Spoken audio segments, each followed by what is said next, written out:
When you create a fictional story, you give it certain rules. You establish to the audience what can and cannot happen.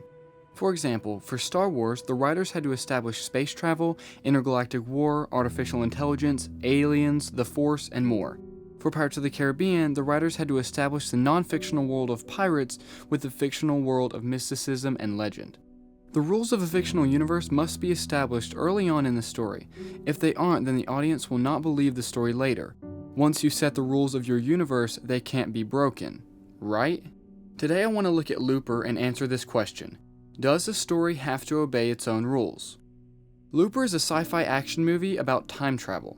The plot is about a looper named Joe. He works for a mob in the future. It's difficult to murder people in the future and get away with it because of tracking technology, so the mob sends people into the past and the loopers kill them. These killers are called loopers because at the end of their usefulness to the mob, their old self is sent back to them to be shot and killed. This is called closing your loop.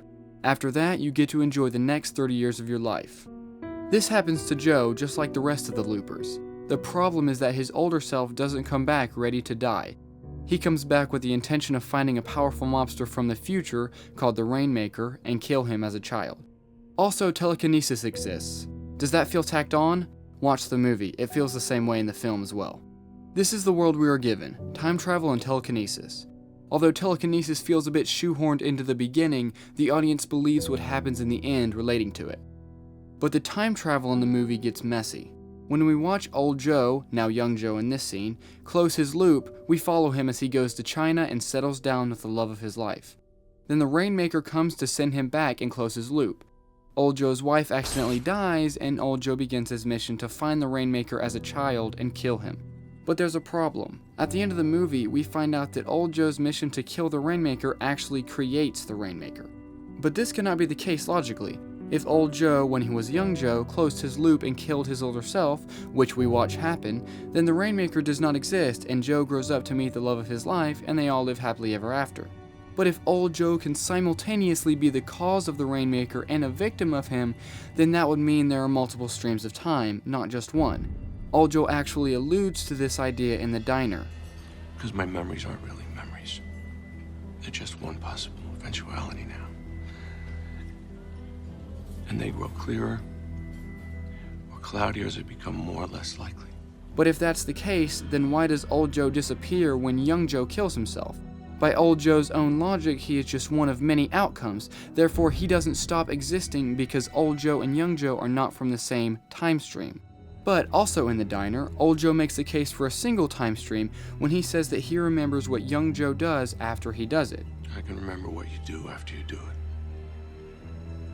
But this doesn't make any sense at all, because why would he just happen to lose his memories after traveling in time? And he never had any of these encounters with his old self when he was young Joe, so he would have a completely different set of memories. So if you really think about it, the entire plot of Looper doesn't make sense. But it does, because when you watch the movie, you don't think about it. Or if you do, you remain invested in the story anyways. Even though the story's entire plot is built on breaking its own rules, you continue watching. This is not a bad movie. This movie should actually be praised for being able to hold this contradiction together. And how did it do this? Because the message that you are supposed to walk away with has nothing to do with time travel. We really don't watch a time travel movie. We watch a movie about a main character overcoming his selfishness. A character who gets the unbelievable privilege to look into the eyes of the person he becomes and realizes that 30 years from now he is still the same selfish guy.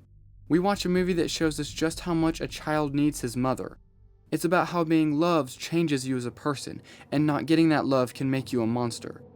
It's about a man who can look down at a child and see that the child could go down a similar bad path as he did. It's about a person who has lived his entire life selfishly, making a decision to save the lives of others.